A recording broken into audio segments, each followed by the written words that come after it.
What up, guys? Welcome to the Just Pearly Things YouTube channel, and welcome to another episode here at the Audacity Network. Today, I have two special guests on the channel. The first is Michael Lee, aka Mr. Silk. He has an academic background in communication and behavioral science that he has been adapting practical methods in the dating scene. We also have Ice White, who has the channel Game Global and is a dating coach and best-selling author. Welcome to the show, guys. How are you? I'm good, Pearl. Thank you for having me. It's great to be here. Perfect. Great to be back. Let's go.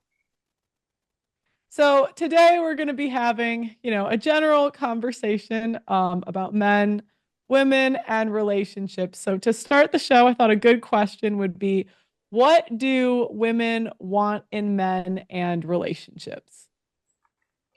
Well, I think it has been a lot of misconception out there today, because when we look at the Western world and what men think women want in relationship, it's mostly about passive value. You either have to look very good, or you have to have a lot of money, a great career, and status within that one as well. And that is not what I believe is what women want today in relationships. Because I believe much more that what women want today is actually men being real. So many men out there have been so hyped about being someone in order to come up in the same attractiveness level as beautiful women. And it just doesn't work that way. So that is what I believe women actually want in men. They want normal men. They can behave normally, and we rarely see that today. Can I have an example of what a woman would disqualify and what a woman would say yes to? Like, how do we tend to disqualify men and deem them as not normal? Okay, so what women knows, specifically those women that have a lot of male attention, they know their spell power over men. So, I mean, most beautiful men, most beautiful women are just normal people. And when men coming up to them and really get spelled by the beauty, they become overly friendly, and their interpersonal communication skills get really damaged by that kind of spell. And most of the time when they're coming up to the women, they just can't talk normally. It's all about rambling about themselves. They're putting themselves a lot in focus. They're trying to, convey ideas, interesting stories, being playful, being funny, and all of that in order to, in some way, impress the women. And I've seen that over and over again. If you just look how men behave in front of beautiful women, we will see that the human behavior in normal conversation is not really there. It is a lot of, what can I say, compromised conversation based on how men feels. And there is a scientific reason for it. And it has to do with the spike of neurotransmitters in men's brain. They get released when they see something beautiful. And those neurotransmitters are directly linked to attraction, sexual attraction, bonding, and love itself. So that is how men really feel when they see beautiful women. And when men trying to behave normally, which is almost impossible when you feel something like that, women can see that instantly. You probably have been in that situation many times when the guys find you attractive. For example, he goes up and he talks with you, and you just look at him and you can just feel it, that there is something with him that is not really a normal conversation based, like a normal person talking with you. Because you have co-workers, you have your family you're talking normally to, and you know how normal people act in front of you. They don't have any romantic interest. But when guys is coming up to you and find you attractive, the whole conversation is actually getting compromised, and women can see that. And many times women disqualify that directly. They just want men that can behave real to them, have a normal conversation to them, not being this person that put her into the center of the universe in terms of her beauty, and then behaving accordingly, if you get what I mean. Mm-hmm. It's a huge problem today, really. What do you think? Well, just today, for example, I run Game Global, so we have the biggest network of wingmen in the world, and normally we get guys, well, sometimes we get guys who are kind of off the mark and they kind of think that a man needs certain things, certain specific things, oddly specific things, in order to get a woman, as if it's the only way. So one person today, for example, was so intentional on believing in the fact that a man needs a Lamborghini in order to have a woman fall in love with him. Like this stuff is just ridiculous to A me. Lambo. Obvious, like a Lam For the two get your women, for the two women, the two women watching, have you dated anyone with the Lambo? Like I haven't. Sorry, exactly. God. Did your dad have a fucking Lamborghini? How the fuck were you born? Like, are you? This is some nonsensical stuff that I see all the time. That's the extreme side, but there is some truth in the fact that some women may be into that kind of person. But this stuff is extremely vague. Not everyone has a Lamborghini, but people are trying to have sex all the time. So that to think that you need certain requirements, like you have to be 6 foot tall, you have to be a millionaire. These are just ridiculous things that are implanted in some people's minds, and it's becoming dangerous for a lot of guys out there because it not only damages your own chances, but it's harming your own mindset and preventing you from actually doing things that help you go forward. And if you're just making excuses saying, well, I don't have a Lamborghini, I'm never going to get a woman, then you're never going to get a woman because you're never going to do anything in order to try. So finding your own uniqueness, having some kind of personality that does not depend on having a Lamborghini. Like I was saying today, I'm glad I grew up poor because my personality would then have to rely on finding myself rather than trying to show off like crazy expensive possessions. That is not me. In some alternative universe, there could be a version of me that is extremely materialistic and that will attract gold diggers if you frame it in the wrong way. But if you're smart about these kinds of things, you don't need to rely on having certain things. Like here's a big one for a lot of guys. The height argument, of course. A lot of guys think they have to be tall. Like seriously, I'm a tall guy. I'm 6'2". So some people may not want to listen to my advice about this.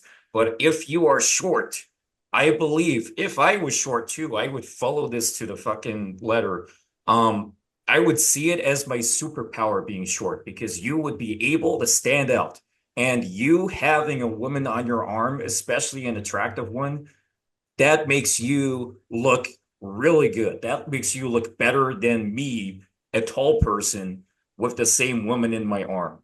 You being smaller than me with the same woman in a different context, that makes you look better than I would because you're smaller. So you get the, well, not attention necessarily, but it looks so much better. So being short is a superpower.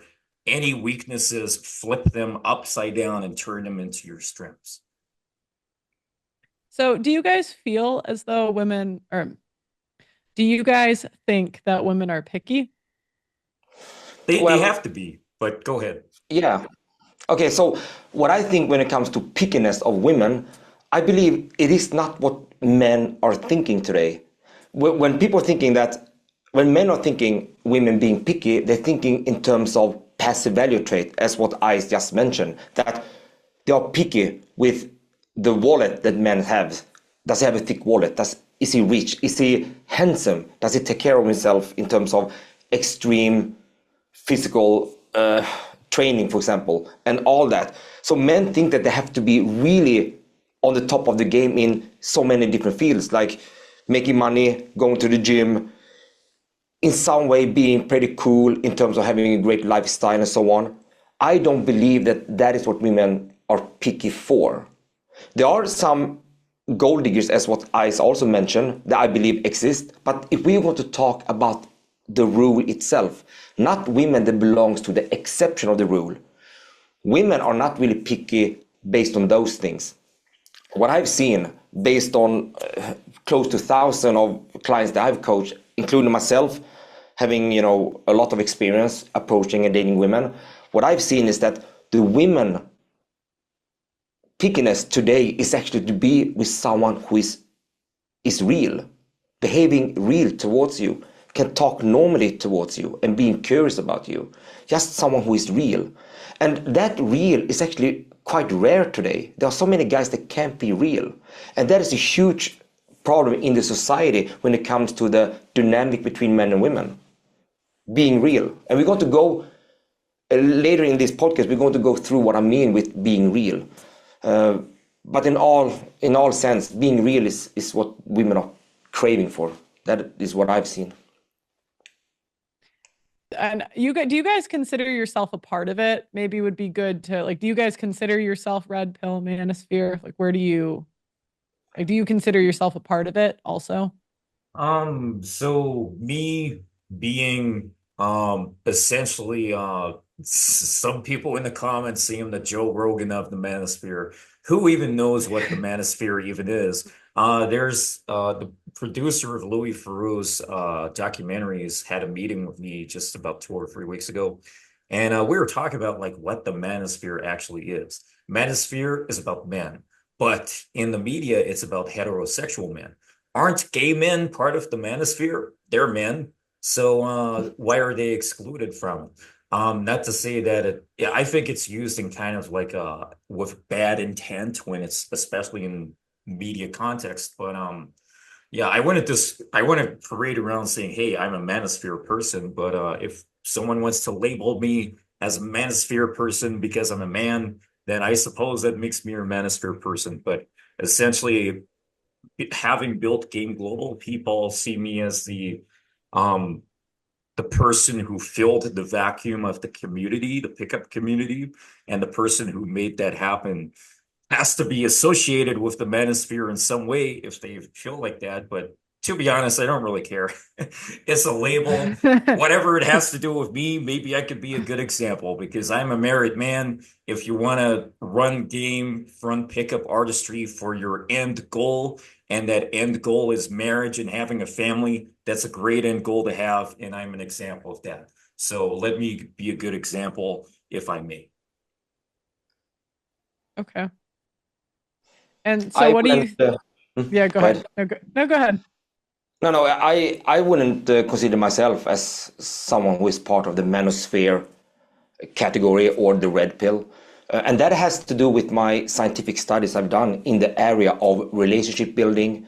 And within the relationship building, attraction is a big part of it.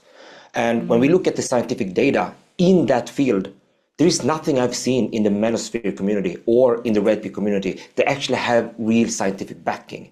And now we're talking about things that have been studying, Ivy League school have been studying this one for also since 1950s, interpersonal communication and relationship building. We have solid scientific data of how that works. And I have seen nothing like that in the manosphere, red pill community or the pickup artist community as well. So I cannot really take ideas that are not really scientifically proven and principles that are not proven either. So that's my response to that question. Okay. So I guess how are your beliefs different than what they believe in terms of what women want, what is attraction? Okay, so if we're going to look at what attraction actually is, it is actually neurotransmitters that get released in the brain, both in females and males. Mm-hmm. But in the route to get them released are different between men and women. You see?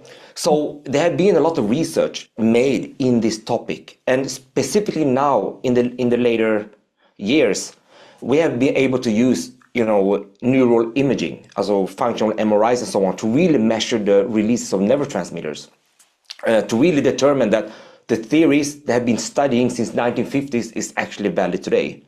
And what we have seen now, for example, is that when men are seeing beautiful women, their brain releases strong amount of neurotransmitters strongly connected with attraction, sexual attraction, bonding, and love itself. We're now talking about dopamine, endorphins, serotonin, and oxytocin.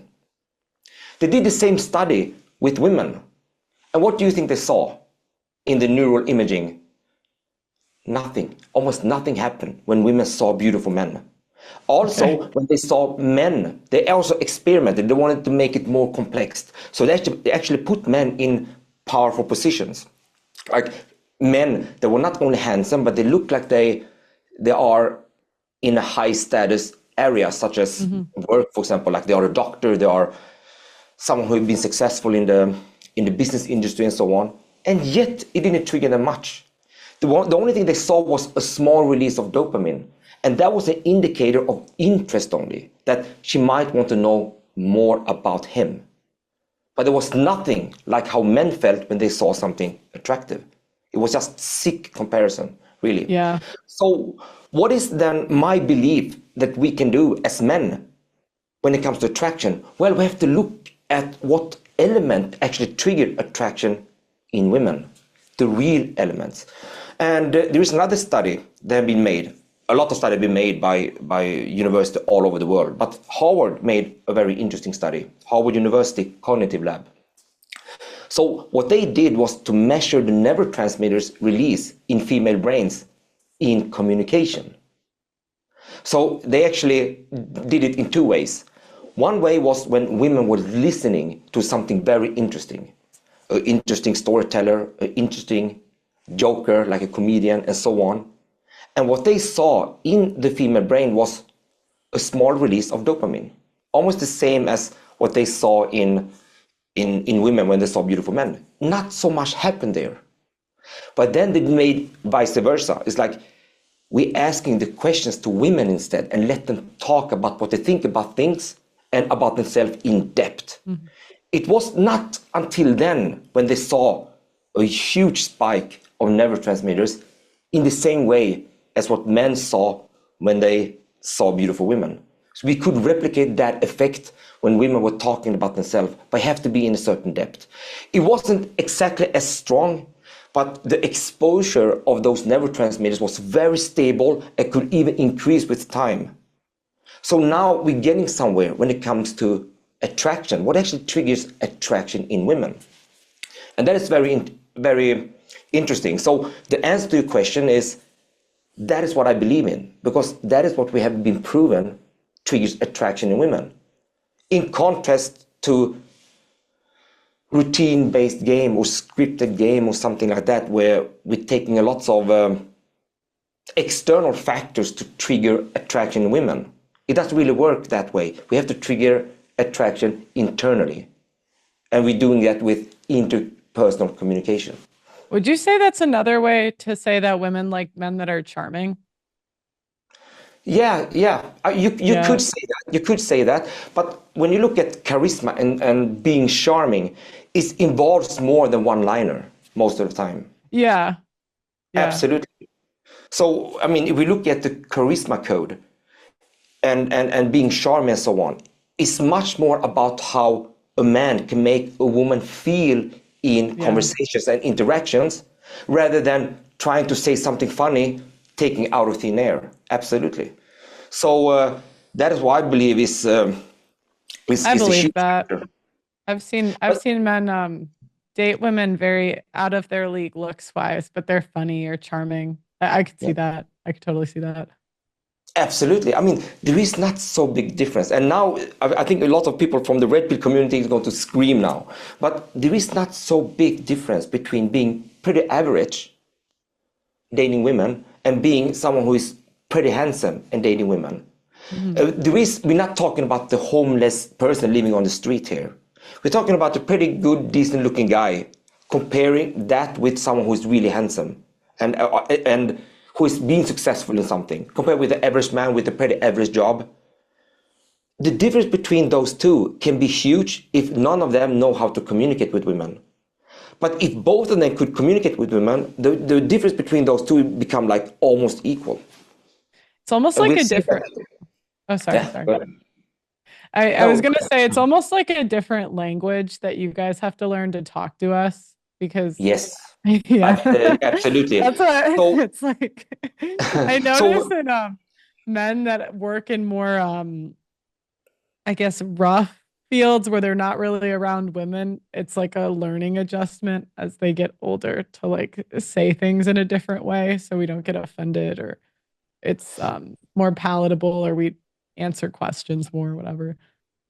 yeah, so here comes the tricky part, Pearl. Here's comes the tricky part is that in order to be able to communicate in this way, that actually trigger the neurotransmitters in women, we have to take things in depth, and that is what communication skills comes in.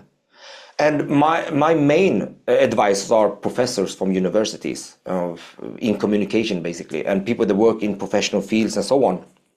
And what we have seen here is that no one knows real empathetic communication skills unless they are schooled.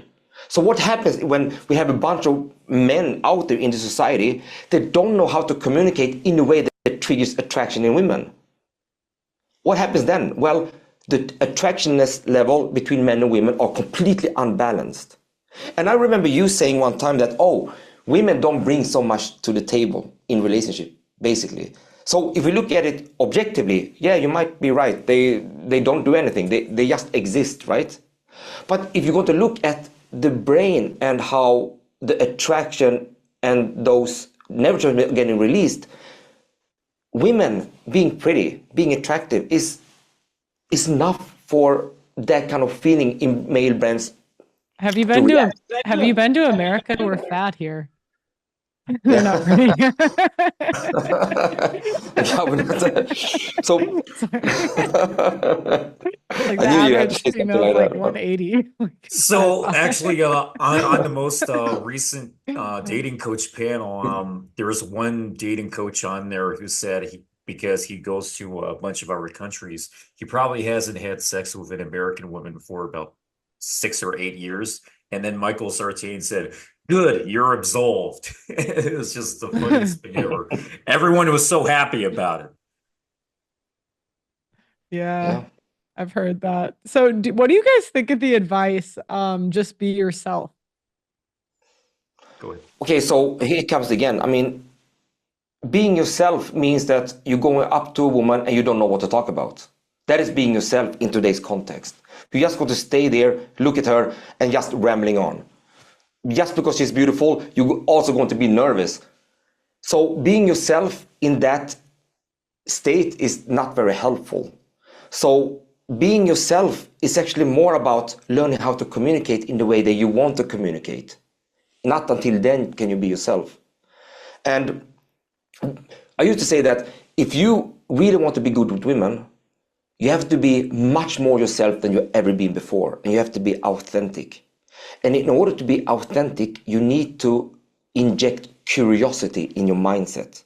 So instead of focusing about you, about what you are doing, how cool you are, and what you want in life, you have to shift it over and make it about her instead. To be really curious about what is going on in her life in depth that goes beyond just the beauty that we see. Not until then do you have the right mindset to alter the behavior that can support that mindset.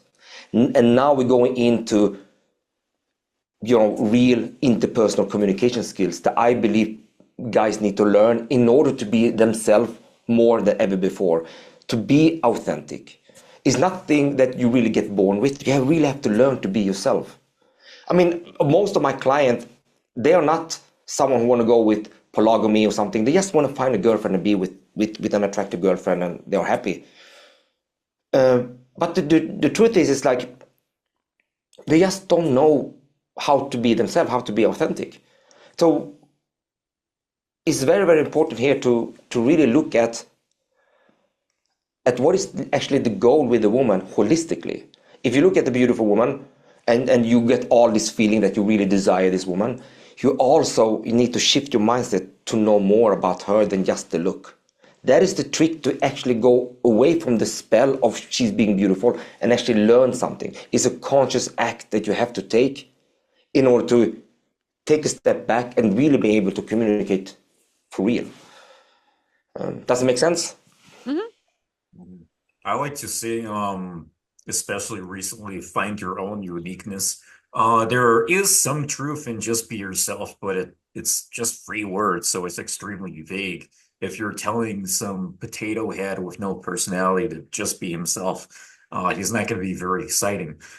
So if we were to replace one of those words, maybe we could say something along the lines of just create yourself, just build yourself, become a better self that you currently are. Because if I stayed the same as I was 10 years ago, I wouldn't have my own YouTube channel. I wouldn't have my own best-selling book. I wouldn't have this or that.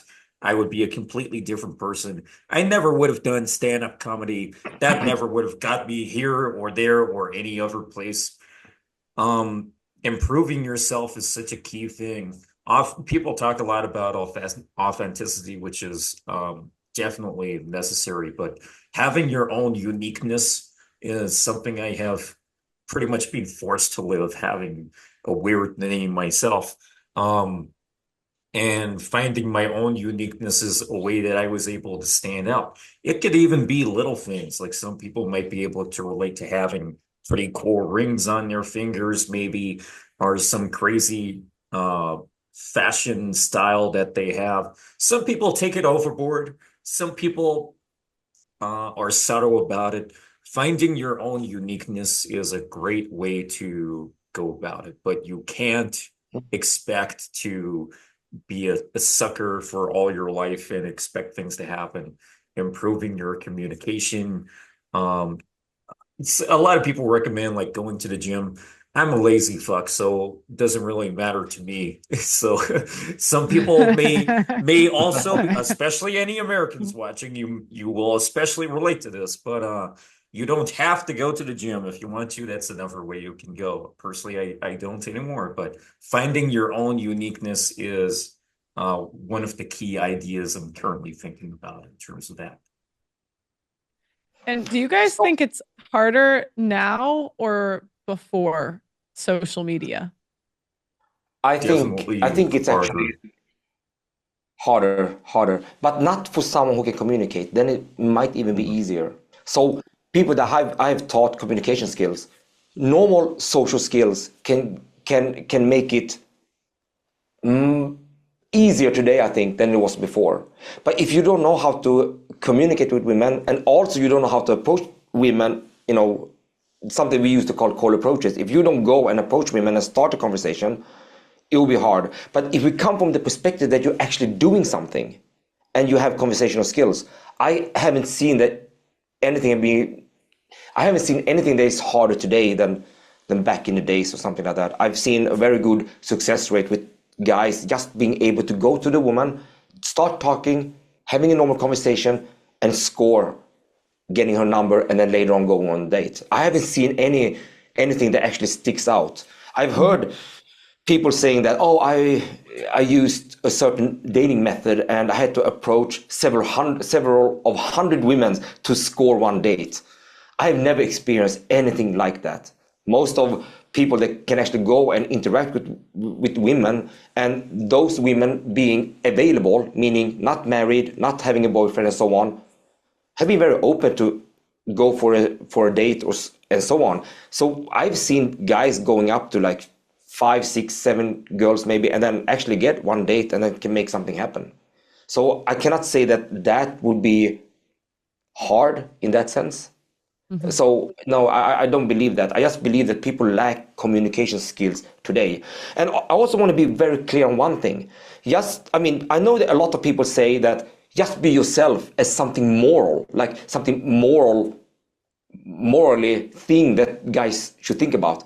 But I'm not saying that. If we're going to look at it objectively, in order to be able to talk with women in the depth that actually trigger attraction, trigger the brain chemistry to make them feel attraction for you, you have to be more yourself than ever before. You have to be authentic. You have to be able to take conversation into depth where it matters. You see, the scientific papers are very clear. It doesn't say that you're going to flash off with a lot of things and telling a lot of funny stories or telling a lot of interesting stories to captivate the woman to just fall in love with you.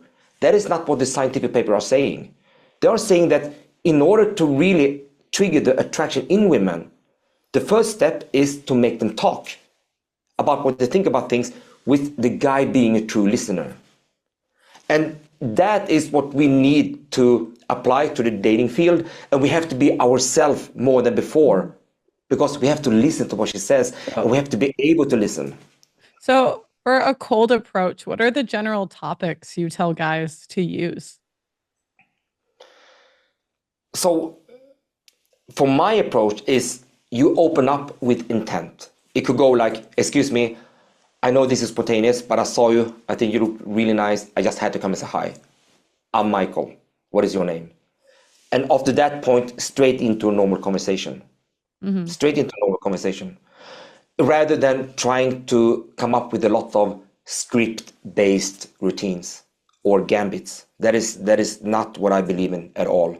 I believe in going authentically into a normal conversation and then listen to what she says, and then take what she say into depth. Not only finding out what she is doing and what she is liking, but the underlying reason why she's liking it, the underlying reason why she did what she did.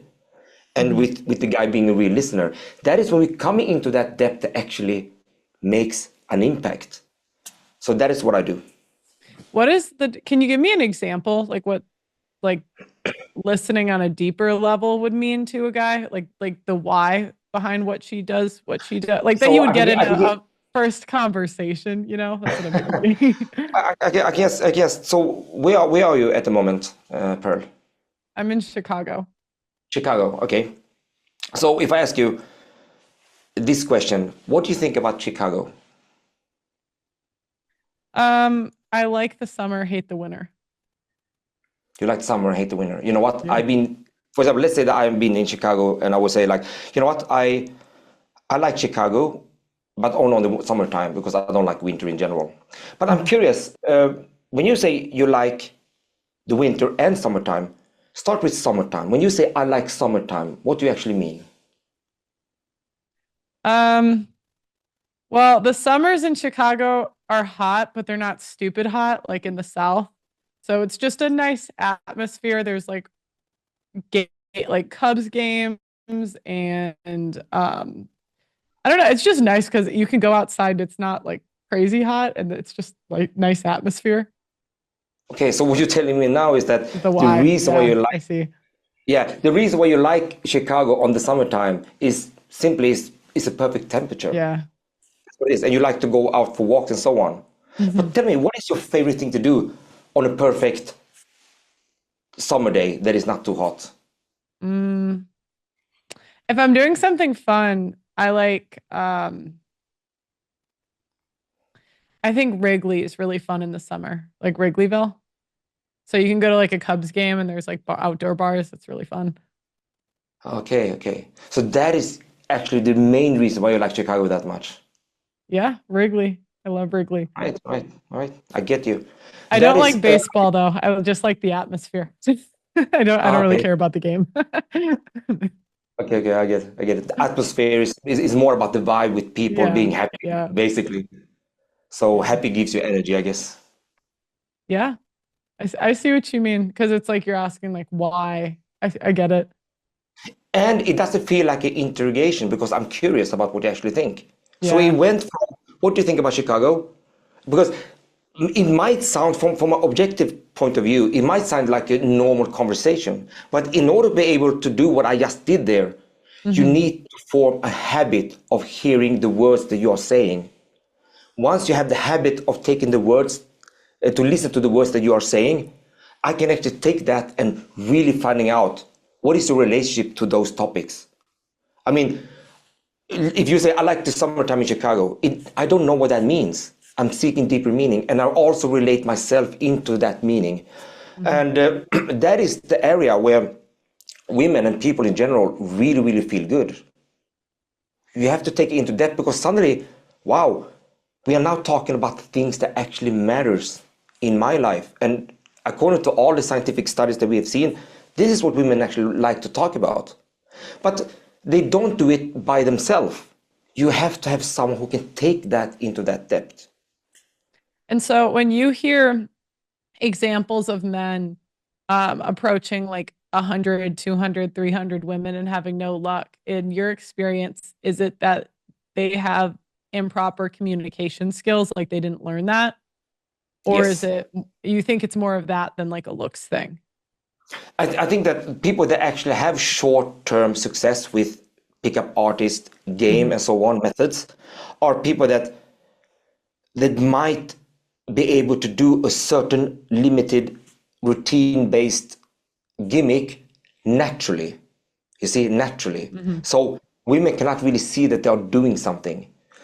But if you're not really schooled in that, most women, and specifically those women that have a lot of male attention around, they will see that a mile away, that this guy is just weird.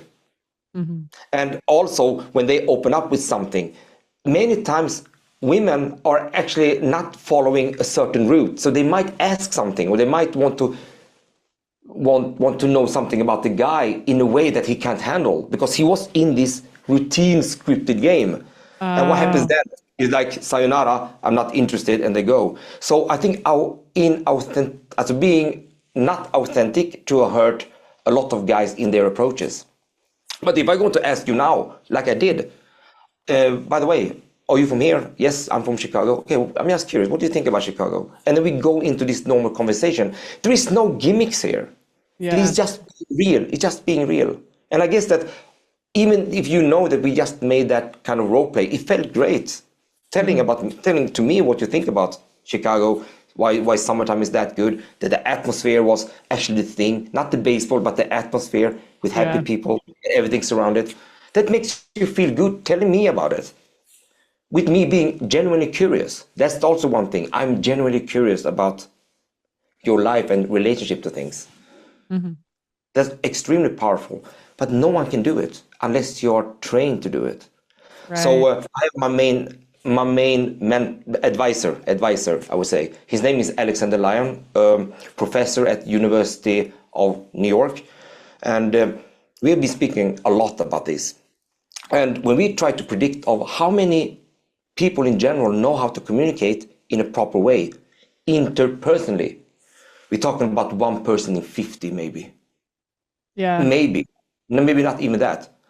So if we have 1 person in 50 men that is somewhat good in interpersonal communication, then we have 49 men that don't know how to trigger real attraction in women. Then how does it look? Well, women just have it. They're looking pretty, they are attractive already. All the neurotransmitters in the brain of men is just there. But then the opposite, women might be interested in certain men, but they never get really triggered attractively. And then we have this huge imbalance.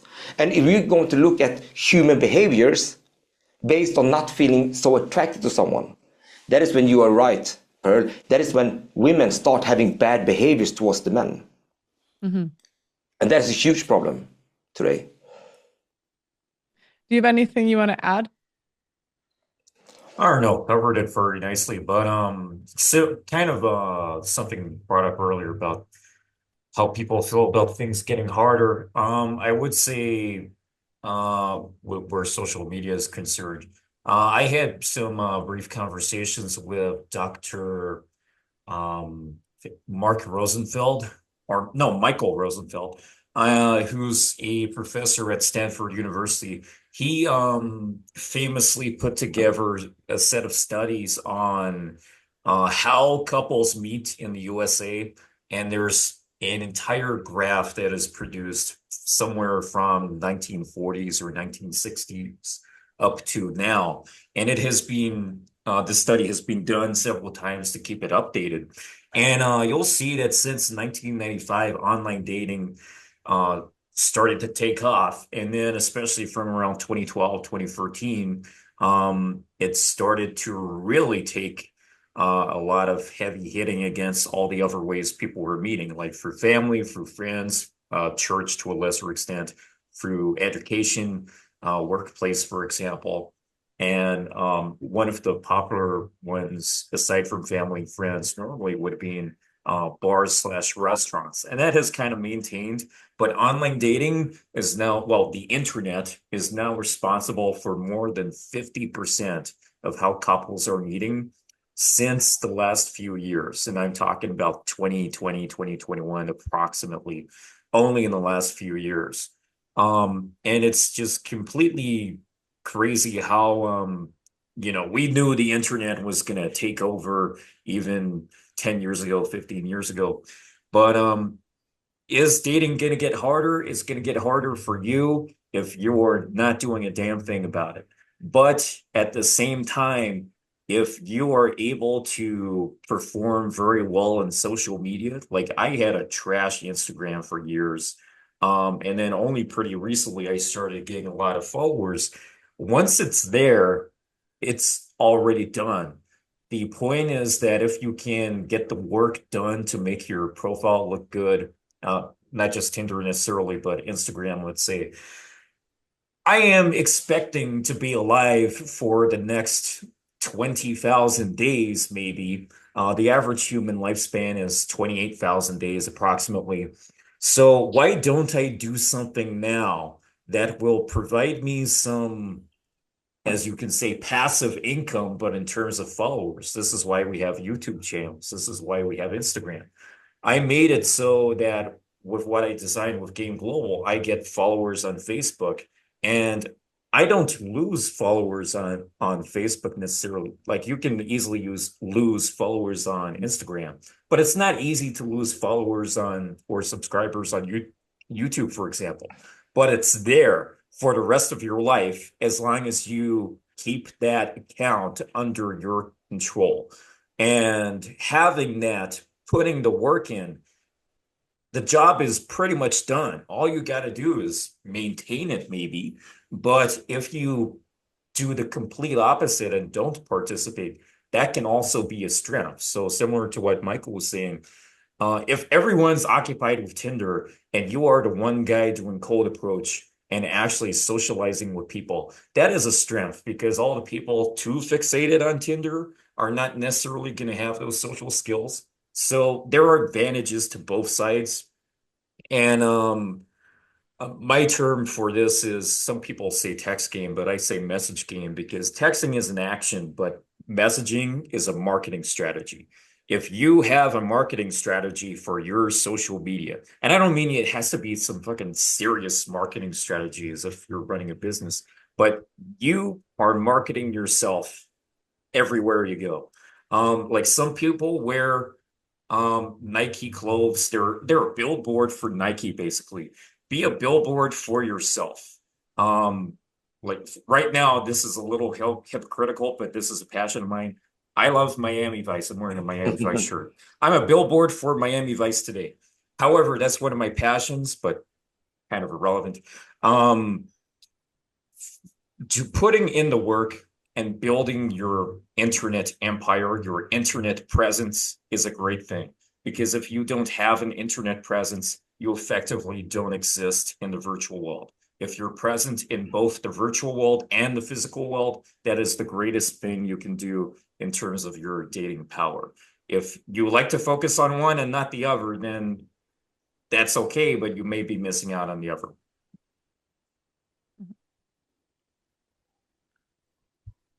Do you think there is a huge unbalance in attraction level between men and women? Yes, yes. As we spoke earlier, men just don't know how to trigger real attraction in terms of the neuro science in our brain. In women, men just don't know how to do that, while women just have it naturally by looking good. And that's a huge problem. I mean, how can it be balanced when professors all over the world and all communication experts and neuroscientists, people that are doctors and professors in neuroscience, for example, when they see that, oh, men can trigger women neuroscientifically, I mean, how does it look? Is no way they're going to be balanced. So I think that many marriages, many relationships, as you said, 70 to 80% of marriages is women taking the initiative to break off. It might be the same thing with relationship, as you also mentioned in one of your clips before. When we're looking in that part, maybe it is that men comes in and feel full attraction for the woman because she's pretty, she's good looking, and she have a certain interest of him and a certain amount of attraction, but just a certain amount. And with the interaction they had together, it's not really there, it's not really sticky. So what happens then? Well, she felt a lot less attracted to the man than the opposite. And it's not because he'd only make $80,000 a year and another guy make 150. No, it's because he couldn't trigger the neurotransmitters that was linked to attraction. And here's the important part. You probably heard about the hormone and the neurotransmitter oxytocin. That is sort of the love hormone we used to speak about in the nice neuroscientific world. So oxytocin is a brain molecule, let's say molecule, a neurotransmitter that makes you feel love. So if you're a mother and you have a daughter, your oxytocin level is pretty high connected with that daughter because you're the mother, right? So you feel strong love towards your daughter. When it comes to romantic situation, that oxytocin, in order for it to be really strong, so you can feel strong feelings for a man, the attraction has to be there in the beginning, the initial attraction. Because if there is very little attraction, and specifically sexual attraction, there won't be any strong love in the end. And you know that by yourself. Everyone knows that. We have to have that kind of spark, attraction spark in the beginning, enable to evolve with the relationship. But if men can communicate in the way that gives the balance between the attraction neuroscientifically with men and women, between men and women, how can relationship be good then? It's very hard to survive that. You're saying if they don't learn the language basically to trigger it, then you'll never get there. Basically, yes. Yeah. You know, I had a woman on my show recently, and we were talking about how women will date men with no jobs, and the men with jobs are they're baffled at how these men with no jobs can get these women, but it's because the men with no jobs have all this time, so they learn the language of women. And they just learn to be charming. And then the men the men that haven't learned the language and it's not black and white, obviously, but you guys get my point. They're like baffled. They're like, what are they doing? But the guys that get it, like they understand exactly what's going on. It's like they're charming. Yeah. So basically, in attraction, it's much more how women feels being with that man than what she sees in him before she's being with him, if you get my point. The attraction is building up with time during interactions with that particular man. It's so many times, and you also, and all other women, there are so many women out there that in the beginning didn't like her boyfriend that much, but that particular boyfriend became her type in the end. So she learned. So those men that have the language, and those men that have, even though they haven't been schooled, they have a certain element of it. So they could actually reach to a pretty high attractiveness level in those women. And many of those women said that, oh, he was not in my range before, no way. But once I start learning about him, I get more and more attracted, and he became my type. I've seen that so many times. So I'm a strong believer of really being able to trigger the attraction switches in women in the right way. I mean, I'm a scientist here in that sense. If the key was to jump on one leg, then I would say jump on one leg and she would be attracted to you. But that is not the case. I'm looking at what is it that actually attract women. This is it. This is what actually attracts women. And it's not something new actually. It is relationship building communication, and that is called interpersonal communication. It's a difference between interpersonal communication, which involves a lot of relationship building and emotional connection, compared with normal communication skills, which is more focused on transaction of information in the right way. So we have to differ those two communication styles. So yeah, and we have also have another aspect that I feel is super important in order to learn that language, I love when you said the language, is that once you start to learn about listening skills, how to listen to women, and from that create conversations that are interesting, what we are doing now is that we are enhancing our cognitive function in our brain. It's because it's a lot of cognitive engagement when we're having a social conversation with people. When we're having conversation with people, they can go either way. The brain have to learn how to adapt through something we call experience-dependent plasticity. It's like a neuroscience term. So we're actually creating new neural pathways to handle complex situations. And have a conversation with many different people is a complex situation. So once you get into the area of like, you know what, I'm going to make a conscious decision to make this conversation about her. And I'm going to listen very carefully. And I'm going to be curious about the things that she's saying, because I want to know the underlying reason of why she's thinking a certain thing or why she's doing a certain thing.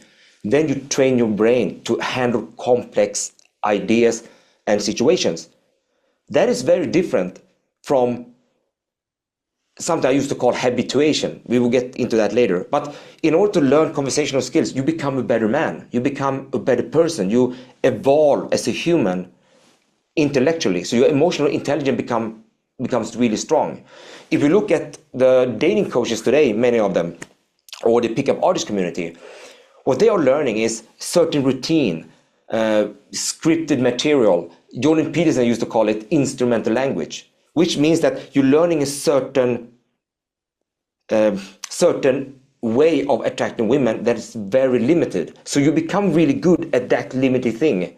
So you become a habit.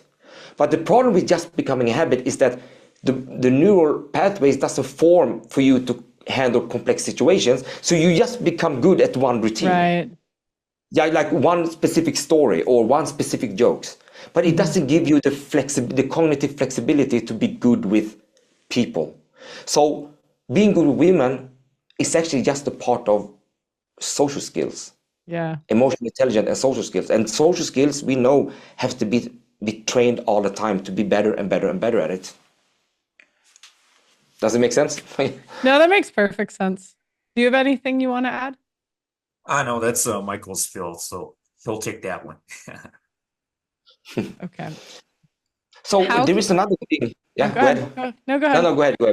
Okay, so there is another thing I want to mention as well. That is a psychological principle that is extremely strong, and that is reciprocity in attraction. It's a very, very strong concept. So when we look at reciprocity, and we look at men, for example, when a woman just smiles to a man that is attractive, that very basic level of showing interest towards him, a very basic level, may spark the attraction like crazy in a man, like crazy. But so that man is like, oh, she likes me, I'm all in. But in order to replicate that idea, to reciprocate, it's not enough for him to smile back and that's it. You see?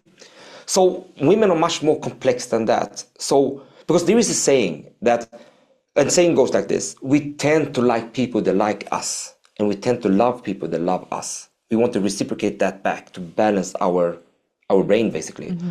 So when someone likes us, we want to like them back. But the thing is that when a woman smiles to a man, it's enough for the man to get into that level to feel like, oh, she likes me. But the other way around requires a lot more. So while men are having need a basic level of interest from women, women need a very complex level for men to feel the same way. Like, oh, he likes me. Not only sexually, but he likes me. Now we're going into the area of what I used to call the empathy. We have to want to learn things about her so she can understand that we want to understand her, for her to feel like, that guy likes me, and therefore I like him back. You see, but men get that wrong. They think that when a woman smile to a man, we just smile back and maybe flex our muscles, and that's it. We created a balance. No. It doesn't really work that way. So if we go into the field of psychology now, it's like There's another guy named Dr. John Howard, is one of the leading psychotherapists out there.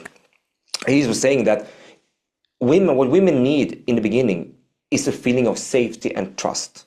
And before we have obtained a certain amount of safety and trust, nothing else will actually sink in. So what is safety and trust in women? Well, if we go back 10,000 years ago, it might have been, or maybe 100,000 years ago, it might be a caveman protecting you from the predators in the cave. Or you killing the bear and bringing the meat into the cave as well.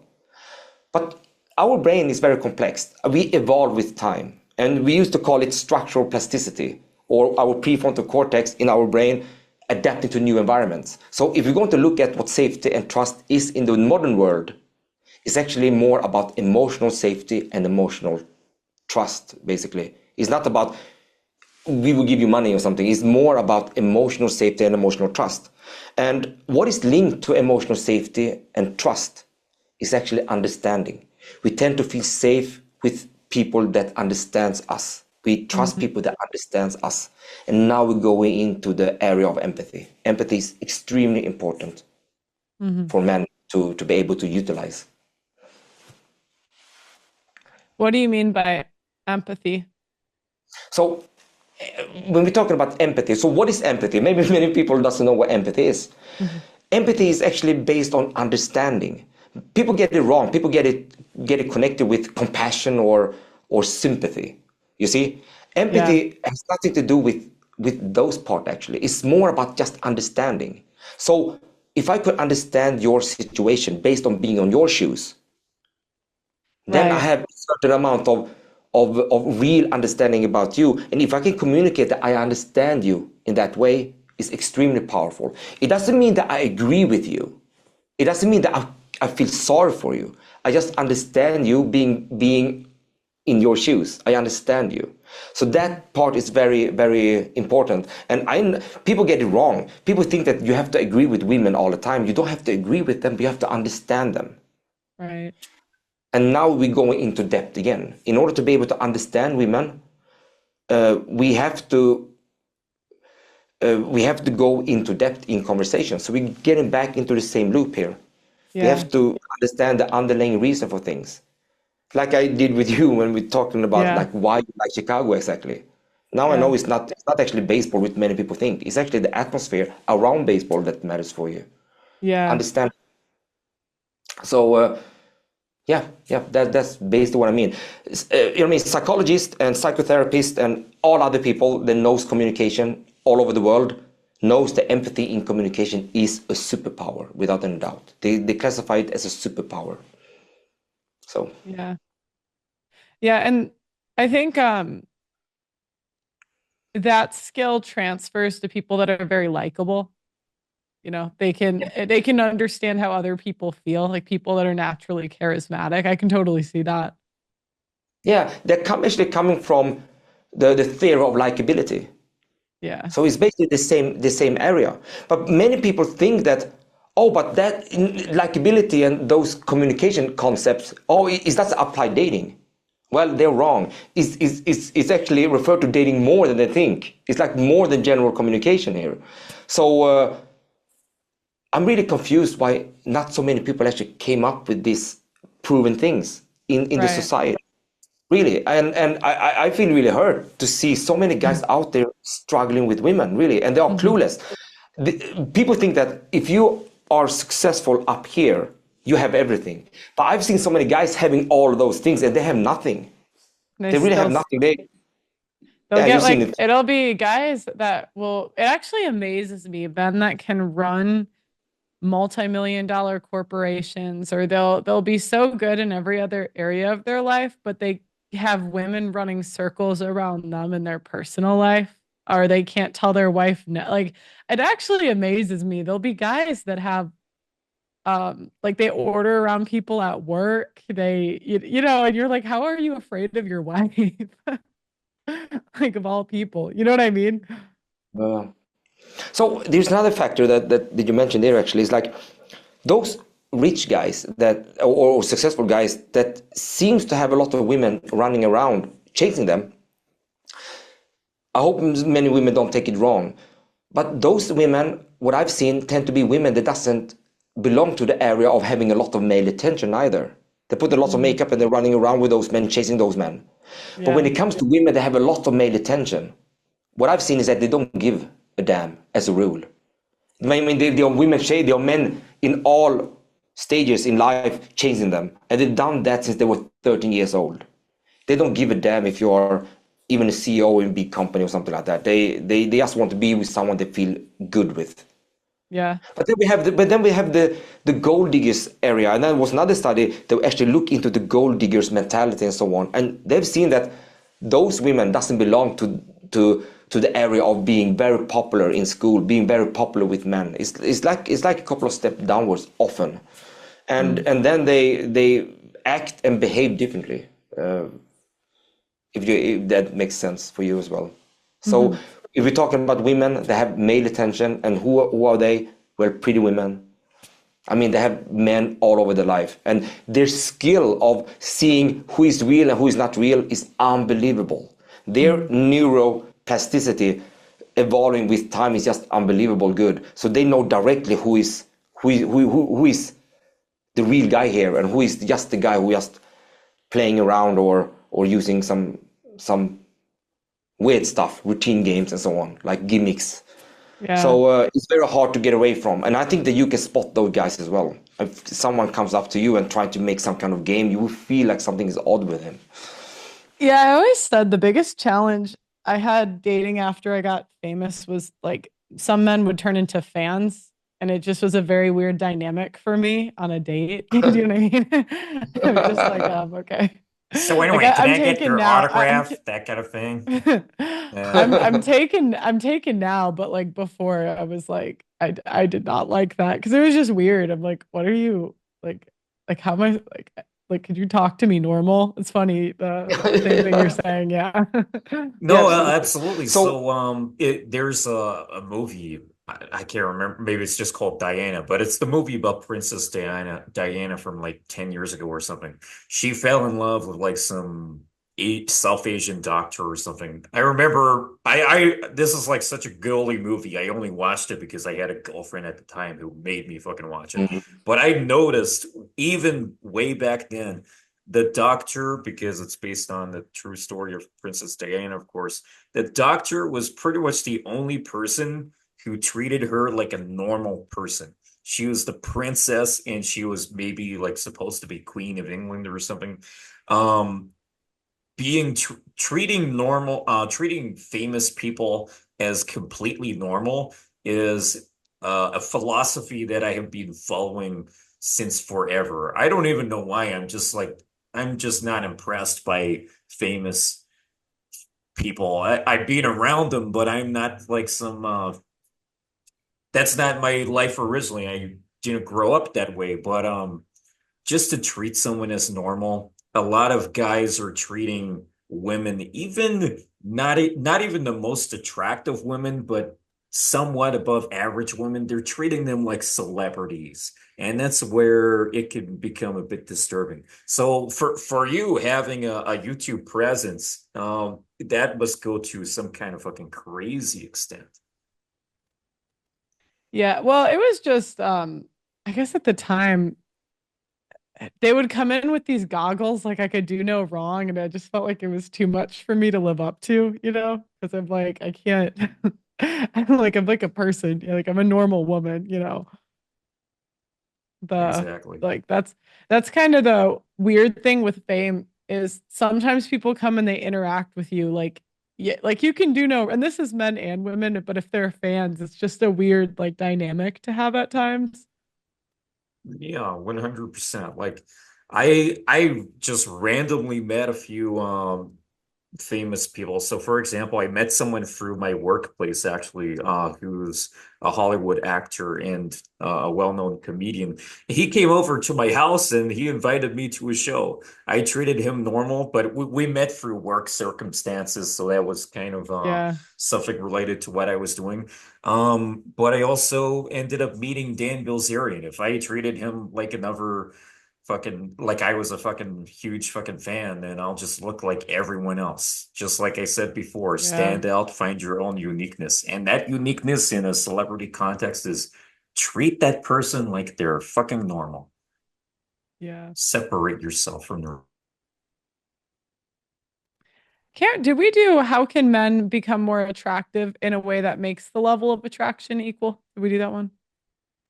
Yeah, I mean, once again we go into the area of learning conversational skills, because without that we cannot trigger neurotransmitters in women's brain. And I also think that men actually have to learn relationship building material that has been proven for so long back in the days. There are shortcuts, there are courses you can take, but actually the interpersonal communication that men have to learn. As you said, Pearl, they have to learn the language, because it's the Yeah. language that is like the missing link. And when we see that, if, specifically in the manosphere and red pill that you're very familiar with, when you look at those fields and you can see how women behave towards men, we objectively can feel a little bit like bad behavior and so on. But when I ask guys, how do you behave towards that girl that is not attractive, you will see similar things. So that is just a human behavior of how we behave towards people that we don't find really attractive. But that person might go and find us very attractive, and we just see that as annoying. And I think that is a huge part of all those problems that you have been talking about before. I really believe so. Yeah. Well, and there's less I think there's less consequences for women to be bad people than men. You know, like if a guy's a dick to someone, like that woman can go ruin his reputation around there, where like men just don't really do that as much. Like if you're kind of a dick to a guy, he just lives with it because he's, you know. Yeah. I mean, probably I don't have any any information about that, but I get your point. It might be like that. Yes, that they are more destructive in that sense for the man if they don't like the man. But you probably have seen women that are really attracted to their man. How do they behave then? Amazingly, isn't it? Oh, sometimes a little crazy, but yeah, yeah. Like sometimes Yeah, very jealous if they're yeah, really could be. attracted to him, but yeah, I would say much better, of course. Yeah, I mean, they basically do everything for him, a lot Yeah. of things. And I've seen many women that are labeled as bad woman, and she got attracted to some guy, and she became like the You know best what woman in the world. you know what I think of? I think of Amber Heard and Elon Musk. Yeah, He's like, what's wrong with Amber Heard? It's like yeah. the You see selfie of exactly. them Yeah, in the costume, you know, and she's wearing like the anime costume. yeah. No, I get you. He's like, what's the problem? I don't get it. Yeah. And then I get that. Yeah, but you get the point. Yeah, Yeah, I it was a do. good example, but you get He the will point. get it when she shits in his bed. He will get it then. Okay. Dating methods, interpersonal communication versus PUA and manosphere red pill skill set to evolve socially and romantically effective communication, empathy in conversations. Yeah, a lot of things that we spoke about here. So basically, again, if we know what attracts women, we should actually lean towards doing that to attract women. And I think that it's actually, counterproductive and constructive if you go with other areas that actually doesn't attract women. It's just like another gimmick and so on. So there are two factors here. It's like learning how to have empathetic conversation with women, with people in general. It's also giving your brain the power of evolve. You see, you'll be able to have a better cognitive function because of your cognitive engagement with people and so on. So your brains get smarter, have stronger emotional intelligence. Everything gets up. If you don't learn that, you're learning other things such as routines and gimmicks and so on. You will be good at that particular thing, but your brain will not evolve. You just create a habit on one thing, and that's it. And that doesn't benefit anyone. It doesn't benefit any guys that try to learn that one thing. and then maybe learn another thing, because if that routine is finished, I have to have another routine to pull out from the pocket, and then another routine, and then you have a guy that knows 20 routines, and that is what he's based on, 20 routines, but his neural flexibility is zero. Cognitive flexibility it doesn't increase, so he cannot handle complex ideas of having a social interaction with people, especially women. It's almost like memorizing multiplication tables versus learning like how to multiply, almost, or like memorizing information versus understanding the concept. Absolutely. That's basically the same thing. One is triggering new neural pathways for your brain to grow cognitively, cognitive function. The other one is just a memorization. That's it. So you create the memory room and things become automatic because you remember exactly that part. But if there will be a similar part that is not that part, then you cannot even solve it. Right. So that's very interesting concept in that sense. There are a couple of principles that I've seen change guys' lives completely. And that is, for example, like if they apply the mindset of being curious and to have that saying in the brain. And the saying is, if you want to be interesting, be interested rather than trying to be interesting. If they learn that concept, most of the interaction with women will vastly improve, mega improve. I've seen people change their life just based on that line. Make it about her and be curious about that. Many of my clients and many guys like, really? Should I make it about her? You meaning, should I ask her a question? You mean, like, learn about her underlying reason of doing things. And of course, if you are the only one that asks questions, it will eventually sound like an interrogation. So you have to be part of that conversation by relaying back to yourself. Like, for example, like when you said you were in Chicago, you lived in Chicago, and you like the summertime and the wintertime, let's say that. Then I will just relay back to you and say, you know what, I like Chicago too on summertime. It's really nice here. But I'm curious, when you are saying, I like summertime in Chicago, what do you mean? Can you help me to understand that better? I want to know.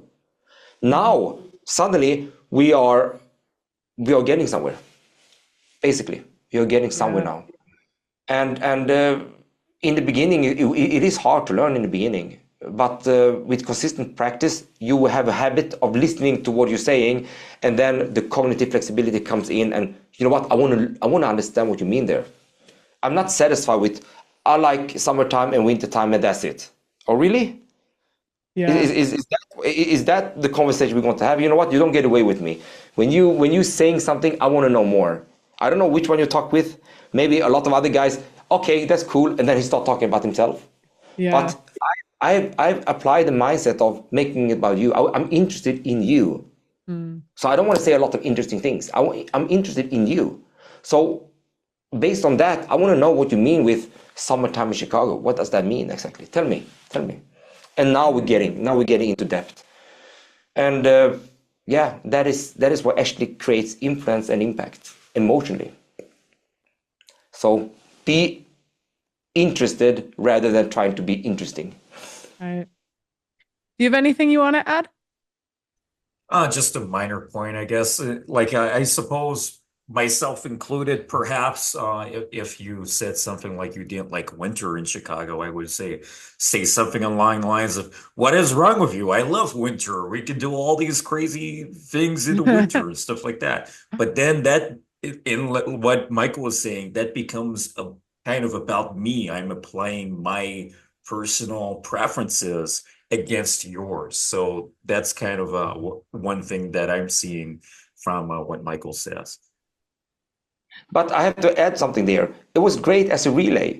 If she said, "Oh, I like wintertime," or if you said that you didn't like wintertime, let's say you said, "I like wintertime," then you come and say, "Oh, I love wintertime. It's amazing." Blah blah blah blah blah. You keep it short and concise, just to open up what we used to call a dynamic conversation or a collaborative conversation, and then you roll the ball back to her and let her tell you what she think about or what you mean with "I like the wintertime in Chicago." You see what I mean? So not saying anything about you at all is also wrong, because you don't create a collaborative communication flow then. So we still have to have some conversation between us two, but it should be much more about her than yourself. So you always going to keep yourself pretty short and concise, specifically in the beginning of a relationship, in a date, and so on. Keep it short and concise. So that was still good. It was still good. If you roll back the ball to her. I used to say that. And I would have said, what are you, a psychopath? No, but it can sound psychopathic, like, oh, are you really that interested? No, but the spotlight should be on her, really, definitely. So, and that is a principle that everyone who listens to this podcast, if you're a doctor in communication, psychology, psychotherapist, and so on, you know this. Don't know. This is a common knowledge, basically, that if you want to be interesting, make it about them and talk about them. A good conversationalist and a great influencer, if you're going to stand back and listen to that person, you will see that he will not talk that much, but if he talks, it sounds like this. He and her is talking about her. You see? That is how it sounds like. That is a great conversationalist. Yeah. Not a guy that just rambling about himself and what he think about things and what he want to achieve in life and so on. Not much about that. He can say it in the context of finding out about her in order to have some kind of dynamic conversation. But you know, most guys just make it about them because that's the only thing they can talk about. Yeah. And sometimes being nervous in the same time, and then you know, it doesn't impress anyone. So. How do you apply academic theories into dating? So what I've done basically is to take the best academic theory in communication, psychology, and behaviorism and adapt that into the field of dating. So we have been talking about neuroplasticity. We are talking about experience-dependent plasticity, which is like how the brain works neuroscientifically. We're talking about neurotransmitters and so on. It sounds complicated, and you don't have to know that stuff. But I like to talk about those stuff because people that want to learn real skills, they want to know that it's something based on it. So that's why I give them an explanation of why things are as they are. But when it comes to learning it, it's actually not that complex. It's not that advanced. It's more of a practical exercise than an intellectual exercise. So it's all about practicing being a good listener and being curious, practicing real methods and principles based on real things. So I think that is very, very important, because the first part can be good as an introduction and so on. It's based on science. That might be enough. Some people are more curious about the real reason, because you don't want to learn something if you don't know it's backed of something.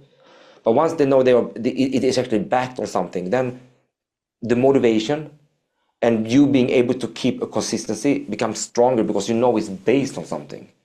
Mm-hmm. Think about learning something that you don't know if it's actually backed about something. That would be a waste of time and energy, wouldn't it? Right. So I think we shouldn't, I mean, I would not say that all areas it should be completely based on academics, but in this area have been, you know, it has been really researched and proven. Mm-hmm. So in this sense, it's like when it comes to relationship building and attraction and so on, it's, I mean, they've been studying for so many years, 1950s till now. We're talking about almost 80 years basically, and it is actually valid stuff, and it's also easy to apply in the real world. Anyone that listen to this one, just try to make a decision in your own brain to, you know what, I'm going to let the other person talk. And you're just going to be quiet and listen to that person. You will see immediately how much more popular you become. Just like that. It's so easy to check out and try out to see the feeling of the other person. You will see immediately that you will have a great, conversation with them because you're making it about them. It's very easy to check in that sense as well. This is great. So the last question is your final thoughts and overall solutions for men, as well as advice for men struggling and how to get rid of limited beliefs of female behavior? So the limiting beliefs of female behavior is a big thing. And I get the point where a lot of men out there is basically start hating women because they're behaving badly. I mean, from a logical perspective, if you like a girl or a woman, let's say woman, and then you're doing a lot of things for her, but it's not linked to attraction. You mean you buying her, let's say this is one attractive woman at work, for example. You're buying her her favorite lunch every day. You're trying to drive her home safely every day. You're trying to ask her how she feels, how her day was, if she had a good night's sleep, and so on, all superficial. And then she doesn't give you anything back. She don't reciprocate at all. What kind of feeling do we have about her? Well, she's arrogant. She's actually quite rude. She doesn't give us anything back. And it's easy to go into the area of she is a bad person. And she's not the only one, because all the other women I did the same thing for, they didn't give anything back. So everyone is bad. And now we're going into the area of like men goes their own way, or the black pill community is like, I'm not good enough in general, and that make her bad because I'm a very kind person. But the truth is, the advice is for men today is to actually learn how to be good with women with communication skills. Yeah. I mean, if you find someone attractive, she triggers me maximally. I'm so attracted to her. And you go up to her. What happens? You're going to have a conversation. But do you really know how to talk with her? Do you really know how to? Well, how some to drive guys, I think, what did you expect? Because I'm like, well, Yeah. obviously, if she didn't do anything for you, she doesn't like you. Like, if you're doing all Yeah, this, it's like like, that. what did you think? Yeah, but it is like that. So Jordan Peterson said something like, if 100 women reject you, and you are standing there, whose fault is it? Whose fault is it? Is it the women's fault? Or is it your fault? If we can start, it maybe sound a little bit destructive, but when we start thinking about that way, maybe we can go into the more intellectual area and trying to find out, why don't I actually attract women? And how can I do that?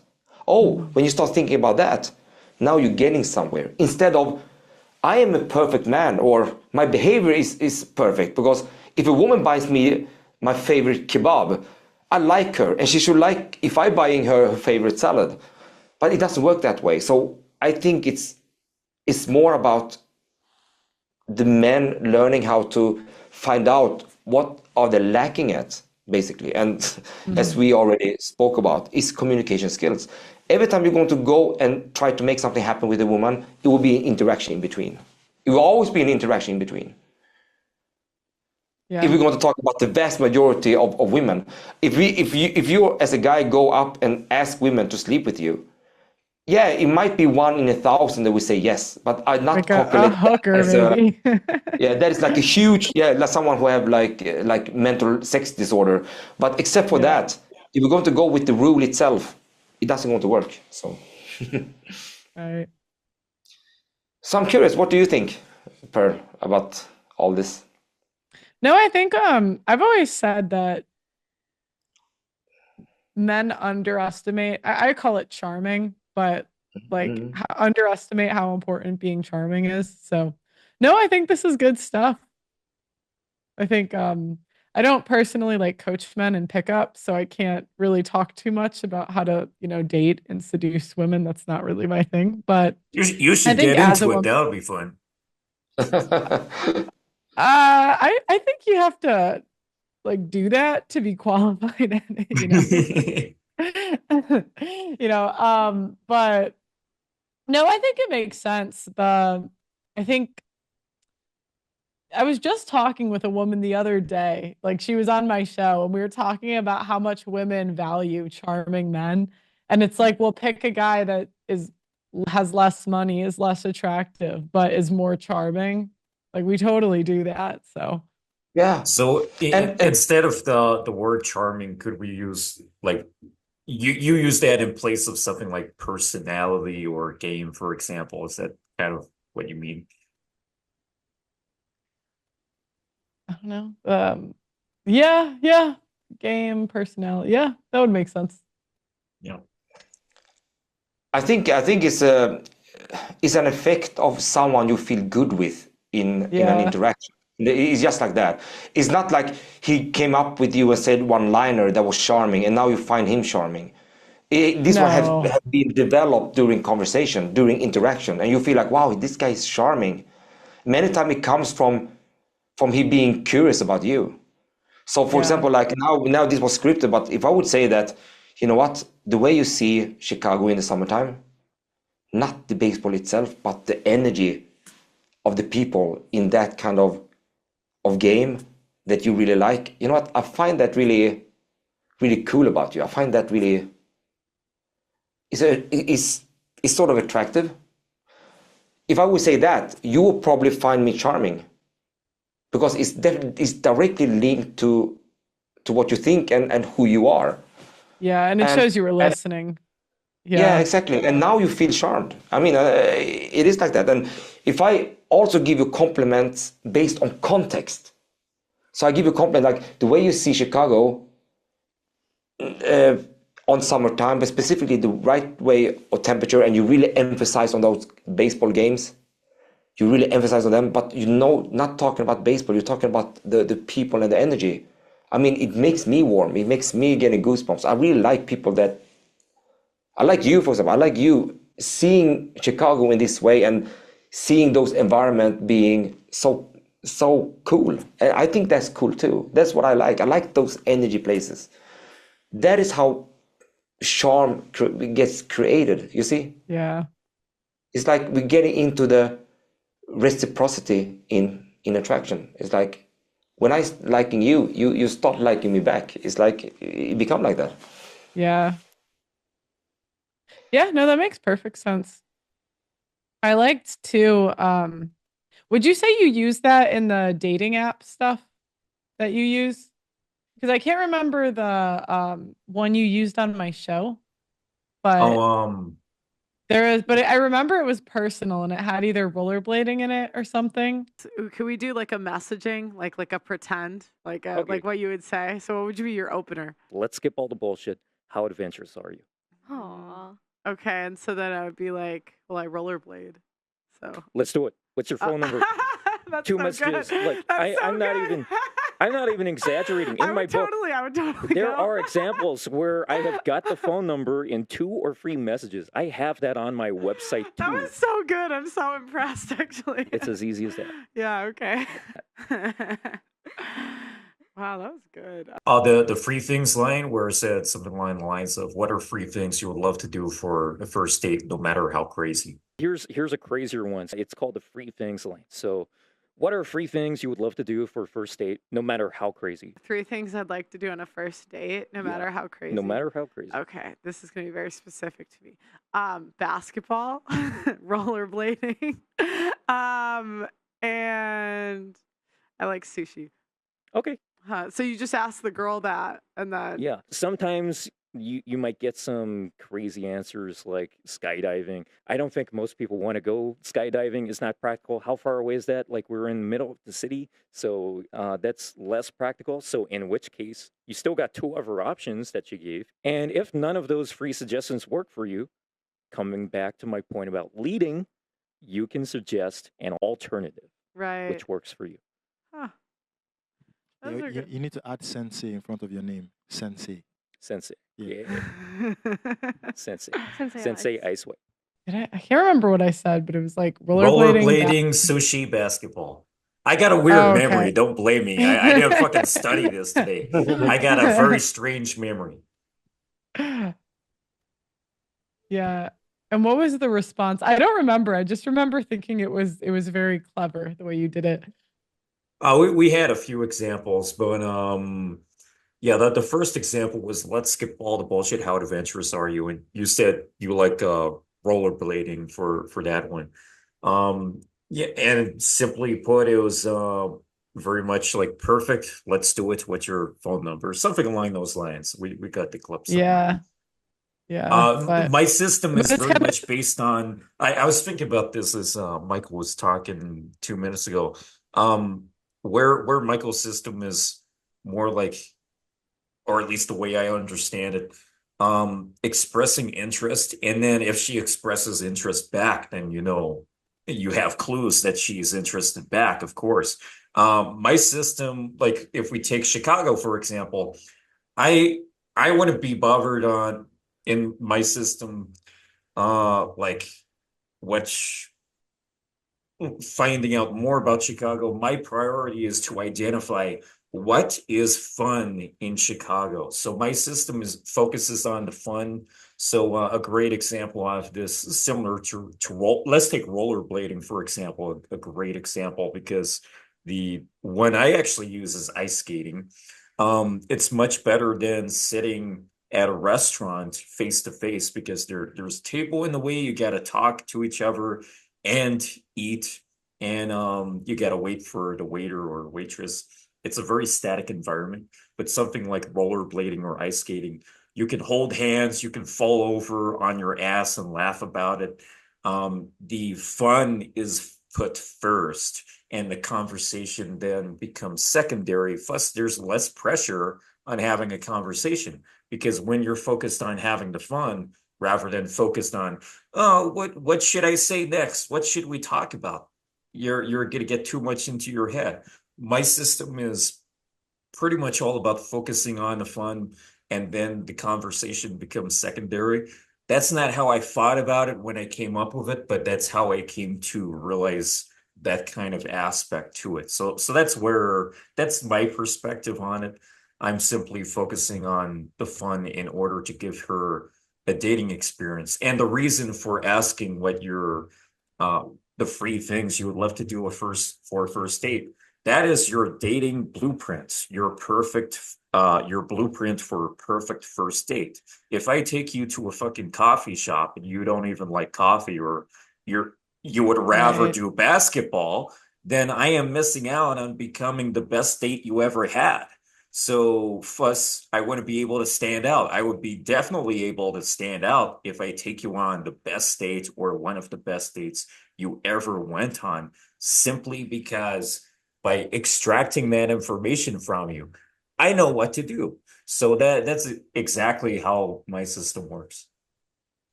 Yeah. I Well, mean, go ahead. holding conversation is hard. It is hard. If you don't know how to do it, then you either learn it or you try to come up with activities instead. It's pretty obvious in that sense. However, I prefer to be able to have conversations, but it's not easy to have conversations if not schooled. It's just like that. Yeah, especially with Gen Z because they're more online than ever. So many didn't even learn like basic social skills.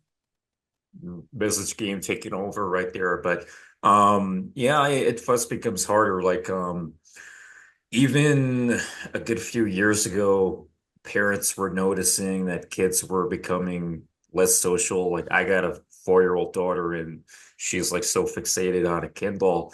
And maybe it wasn't such a good idea giving her one, but makes my parenting job easier, I suppose, in some sad way that kind of doesn't bring about the real goodness, but keeps them entertained. But as long as it's not abused too much, I suppose. Well, you guys have it tough though, because the kids are really, I mean, she's young, but like when they get older, they're really left out if they don't have the electronic stuff. Like I asked my So, youngest sister and they all talk on Snapchat. Like that's how they're and she said you wouldn't get invited to anything if like that's just how the teenagers now they all like they have group chats. Like that's just I know it kind of had a different connotation from when I was younger, but for them it's just how they talk. yeah, I was at a small little party a few weeks ago here in Peru, and one guy there has a daughter like 7 years old maybe, and she broke her leg. And the doctor said that kids are breaking their legs more easily these days because they're not hurting themselves anymore because they're hurting their eyes instead with the screens. Well, not Yeah. not necessarily hurting their eyes, but They're not touching the ground. They're not going outside and climbing trees and falling off the trees. So when they do go to a playground, much less often than we ever did, then they're more likely to break their bones because they're not used to it. Yeah. No, that makes sense. Well, I think that's all the questions I have, unless you had anything else you guys wanted to add. No, that's pretty much it, I guess. I mean, we went through all the fundamental of the problems, in our society today between men and women, and why that is. I think there are so many people out there, they just don't have any clue about this. No one have Right. been thinking about this area. And also when you look at those big dating communities and so on, they haven't looked into this area as well. The closest person that had some kind of idea about this is Ross Jeffries, for example. But NLP has been pseudoscience for so long. And we based, as a communication faculty, basically gave it up early in the beginning. It looked promising, but then they didn't continue with scientific reports and scientific adaptation into the general area of communication and interpersonal communication.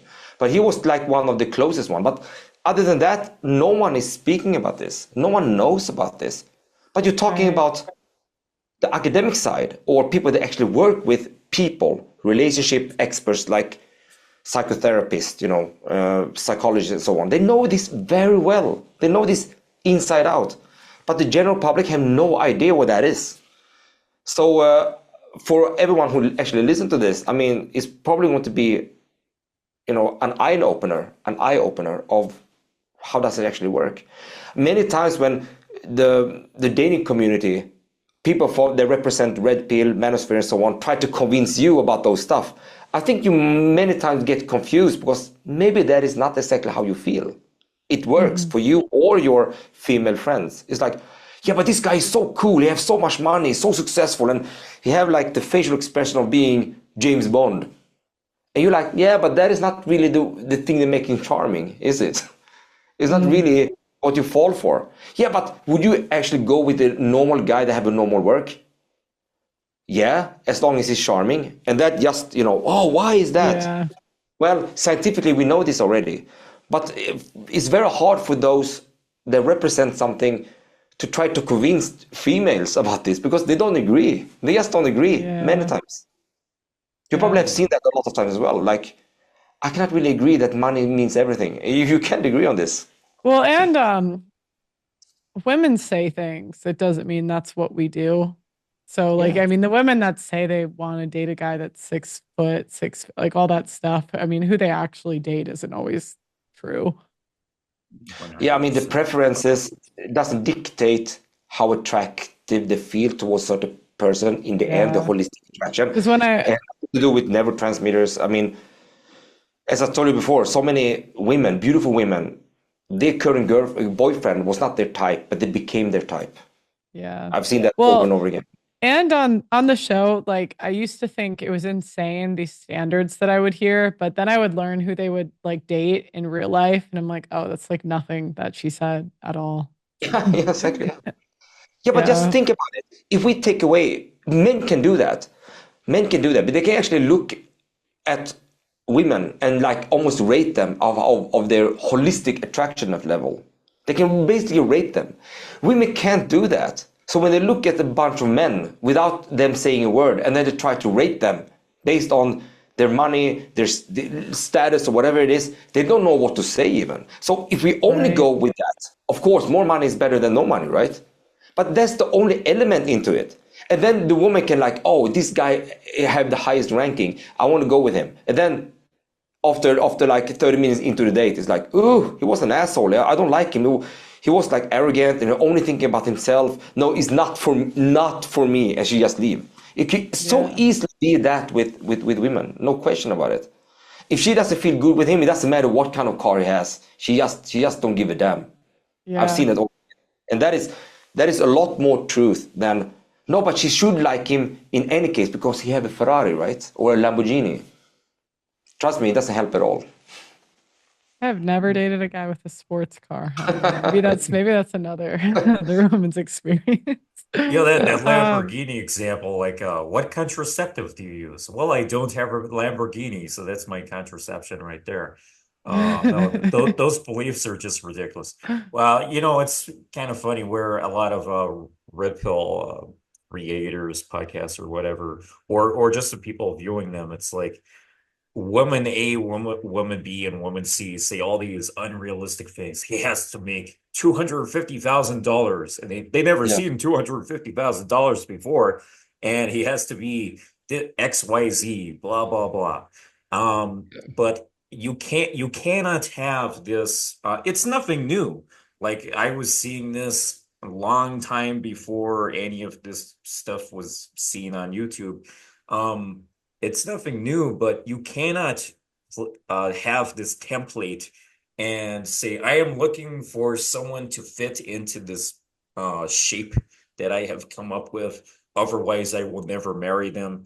I've seen women go that way years ago, and they ended up becoming older and never getting married. And now they're wondering why. Well, maybe not even wondering why, or admitting that they're wondering why, but they never get to settle because they were too specific on looking for someone who fits their mold the than for checkbox. the Yeah. person who will actually fall in love with you.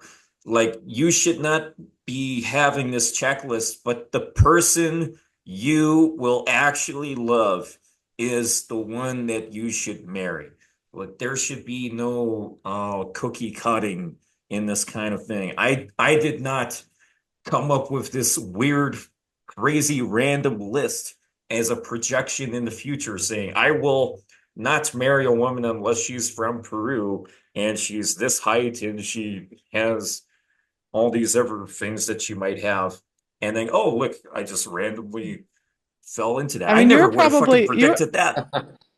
you probably were open to anything, right? I mean, as long as she was As a attractive man, enough. it's different, Yeah. but Yeah. I think everyone may have their own delusions to some extent, uh, outside of dating in general, and it just may fall upon anyone and everyone. But essentially, I don't think those things are generally important. It's just like great for content because people like maybe people like me, maybe myself included, would watch something like that and be like, huh, she's dumb. And it's just like something to kind of laugh about or be like, this is ridiculous. But Yeah, you they don't cannot mean it. categorize or cookie cut love. Like, I'm not gay, I'm not gonna fall in love with a man, but aside from that, I can't fucking cookie cut love.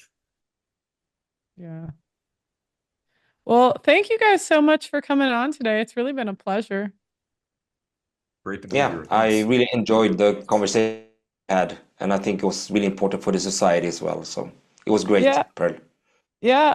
Can you maybe say where the people can find you guys? Instagram, Twitter, YouTube. Okay, so on YouTube, I have my own channel called The Silk Method, and I also have my own website, thesilkmethod.com. So you can find me on those two. Also on Instagram at The Silk Method. So you can find me there and go in more depth into this area. And specifically on my website, we also provide free information. We provide courses and so on. So feel free to check it out. As for me, Instagram, Ice White Official, everywhere. Just Google Ice White and look at the good things. And aside from YouTube, YouTube is Game Global, and we just reached 10,000 subscribers. I'm trying not to drop the fucking cake. 10,000 subscribers. I just got the cake today. We reached that 4 days ago. Real subscribers, beautiful subscribers, masculine subscribers. Whatever. But that's where you can find me. Notably, we had some fun things like just a few months ago, I hosted on the channel the craziest thing, mystery versus Ross Jeffries debate that is becoming one of Oh, our wow. biggest videos. But yeah, aside Who from that, won? huh? Who won? Who won? out of the poll that was released, people preferred mystery at about 66% to 33%. So mystery came out more favorably according to the people who watched it. But it was a friendly debate. It wasn't like a heated one or Yeah. anything like that. They're friends, so it was a beautiful collaboration that people waited 20 years to see, and we were able to make Wow. that happen.